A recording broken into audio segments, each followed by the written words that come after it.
कल रात को STF special task force Haryana को वांछित अपराधी रोमिल वोरा, जिसके ऊपर हरियाणा पुलिस द्वारा 3 लाख का इनाम घोषित किया गया है, उसकी मूवमेंट और वेयर अबाउट्स के बारे में एक सूचना प्राप्त हुई। उस सूचना के उपरांत एसटीएफ द्वारा central unit incharge Rakesh Kumar के अंतर्गत एक टीम का गठन किया गया। जो हमें इंफॉर्मेशन मिली थी उसमें जो लीड्स थी हमारे पास ये थी कि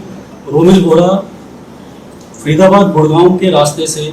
दिल्ली जा सकता है, दिल्ली में कोई वारदात कर सकता है या नॉर्दर्न हरियाणा में वारदात कर सकता है। इसके उपरांत हमारे द्वारा एसटीएफ द्वारा दिल्ली स्पेशल सेल के काउंटर इंटेलिजेंस यूनिट से इंफॉर्मेशन शेयरिंग की गई, एक रूपरेखा बनाई गई और जितने भी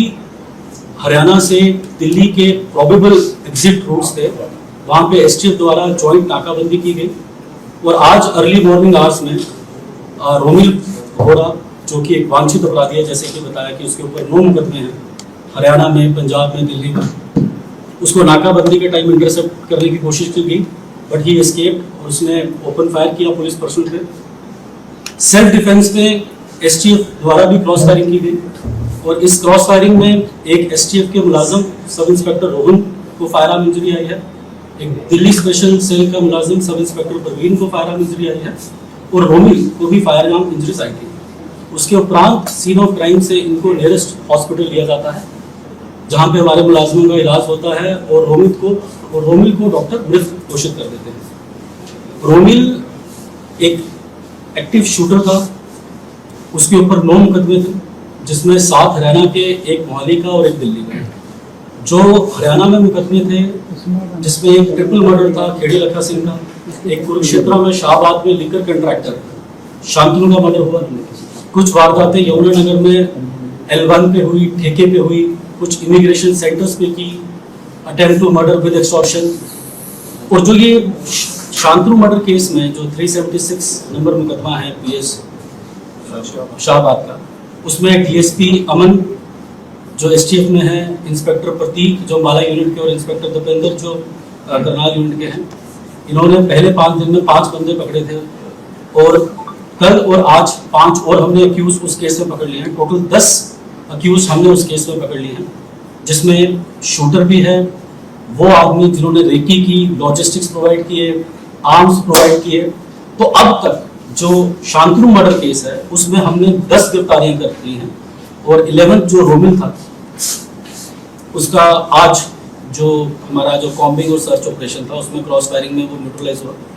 इसके अलावा अब तक इस इन्वेस्टिगेशन में शांतनु की केस में कोई भी वांछित अपराधी नहीं है। जो 5 हमने एक्यूज पकड़े हैं उसे पुलिस रिमांड में लेके अगर कोई और फर्द इंसाफ में नाम आएगा तो हम आगे कार्रवाई करेंगे।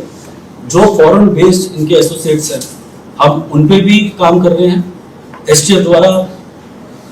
पिछले 2 सालों में 9 अपराधियों को जो विदेश में बैठे थे, कुछ फर्जी पासपोर्ट में गए थे,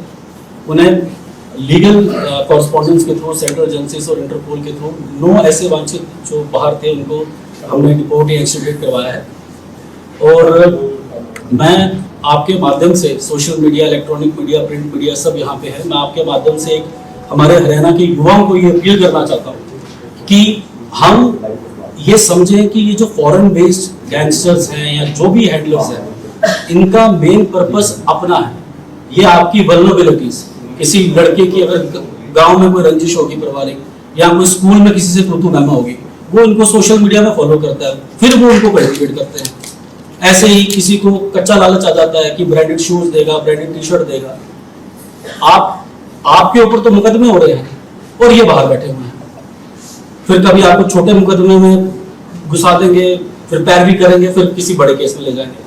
तो मैं आप सभी मीडिया साथी से ये माध्यम से अपील करना चाहता हूँ, क्योंकि काफ़ी यंग बच्चे इनकी लॉजिस्टिक में हेल्प कर रहे हैं, फाइनेंसिस में हेल्प कर रहे हैं, डेट ड्रॉप में हेल्प कर रहे हैं। तो मेरी सभी युवा बच्चों से अपील है कि आप इन चीज़ों से दूर रहिए। इनके कोई सोशल मीडिया,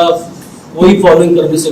कोई ज़रूरत नहीं है और कोई भी इंफॉर्मेशन होती है आप डिस्ट्रिक्ट पुलिस को या एसटीएफ के साथ साझा